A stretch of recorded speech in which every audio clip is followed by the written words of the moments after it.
Thank you, Mr. Chairman. Mr. Whitaker, the DOJ was created in 1957 under the Civil Rights Act, correct? Congressman, Well, I believe it President was. Grant signed the Department of Justice. No. It was. We're just not going to do all this delay stuff. It was. And it was created to protect against discrimination based on race, color, sex, disability, religion, familial status, and national origin. Wouldn't you agree? Oh, you're talking about the Civil Rights Division specifically? No, DOJ. The Department of Justice was set up to. But you know what? Never mind. Let's keep going. You were chief of staff when Jeff Sessions testified in this committee in 2017, correct? November. I was, and in fact, I sat right behind him. Right. That's exactly where I'm going. Because do you remember me asking him a question about diversity in leadership at DOJ and the fact that they had no African Americans in leadership at DOJ? Do you have any African Americans at the top leadership in the Department of Justice? If the Senate confirms my friend Don Washington to be head of the U.S. Marshals, which I believe he is pending on the floor of the Senate currently, then the answer to that question would be yes. But as we sit here today, I do not believe. But what do you consider the leadership of the Department of Justice? The hierarchy with people responding to them, head of a division, deputy attorney generals. If you look at the flow chart, the upper echelon. So think about the image to me. DOJ created to protect civil rights and advocate for all. We've had the last two attorney generals come here. Not one of them thought they could find or did find an African American at DOJ to bring with them. And you're charged with enforcing civil rights and making people feel that you're fighting for equality. You mentioned Charlottesville and charging the person with 30 counts, and I applaud you for that.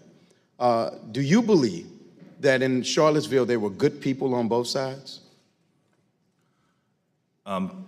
Congressman, I think the act, while it's part, again, a part of an ongoing prosecution, I can tell you. Let me just say this. The act was charged as a hate crime. I agree with you, and I applaud you. Act. I applaud you for that. But that's the one individual. I'm asking you in general, do you believe that there were good people that were protesting and there were good people that were anti-protesters?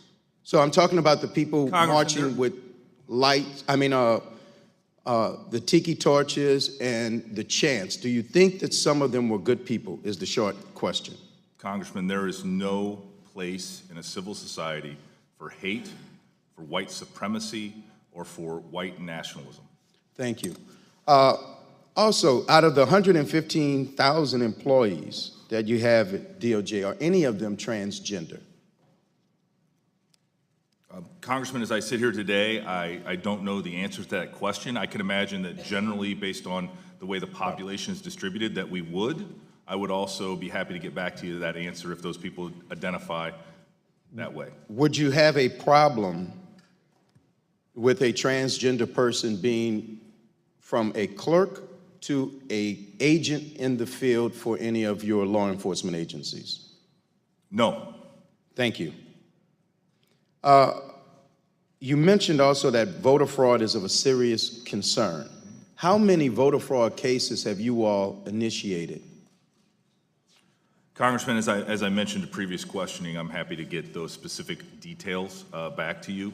As I sit here today, I don't know off the top of my head. Is it a lot?